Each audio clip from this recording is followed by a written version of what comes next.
Hey guys, this video is gonna be to make our island. So each day though, before we do our cooking activity, I am going to be reading from the Jesus Storybook Bible, our lesson for each week. So all the lessons will be before the cooking activities, so you don't want to miss out. We'll have sheets of paper in each of your kit to fill out, and you can show us what you learned, that they'll answer some questions, and you can get candy for them when we give you your new kit the next day. So last year we were talking all about how God created everything in the world, and then he created us. So this year we're going to continue on with that story. And if you remember what our verse was last year, it was God saw all that he made, and it was very good. Genesis chapter 1, verse 31. So if you remember that kind of goes along with this and helps you remember it. God saw all that he had made, and he loved them. And they were lovely because he loved them. But God saved the best for last. From the beginning, God had a shining dream in his heart. He would make people to share his forever happiness. They would be his children, and the world would be their perfect home. So God breathed life into Adam and Eve. When they opened their eyes, the first thing they ever saw was God's face. And when God saw them, he was like a new dad. "You look like me," he said. "You're the most beautiful thing I've ever made." God loved them with all of his heart, and they were lovely because he loved them. And Adam and Eve joined in the song of the stars and the streams and the wind and the trees, the wonderful song of love to the one who made them. Their hearts were filled with happiness, and nothing ever made them sad or lonely or sick or afraid. God looked at everything he had made. "Perfect," he said, and it was.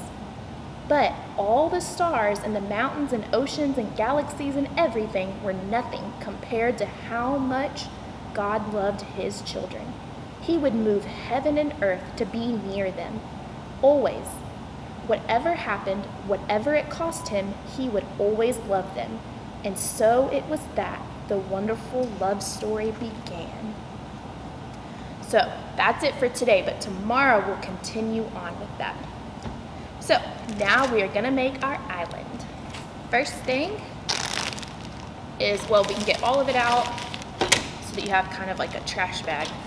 And first thing we're gonna do to get ready for it is to open our banana, and we're gonna cut it into little pieces.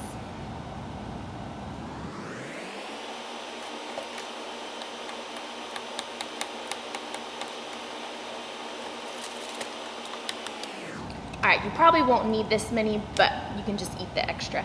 And each of your pieces should be about that big, but it doesn't really matter. So scoot those out of the way, and then we're gonna get our cup, and we're gonna put one of the vanilla wafer in the bottom. So this island is banana pudding, is what we're making, if you've ever had that before. So we're gonna scoop some of the pudding right on top of the wafer. And next, we're gonna get some of the banana. You can put as much as you can fit in there. And then we're gonna start over. We're gonna start with vanilla wafer, then pudding, then banana, and just keep layering it until you fill it all up. And if you want to, you can break some of the wafers in half so they can fit them up.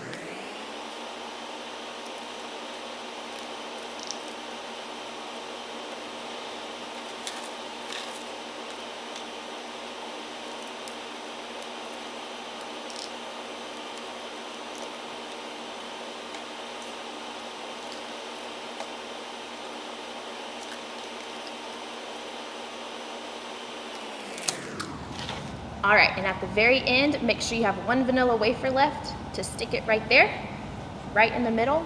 And then this little thing is an umbrella.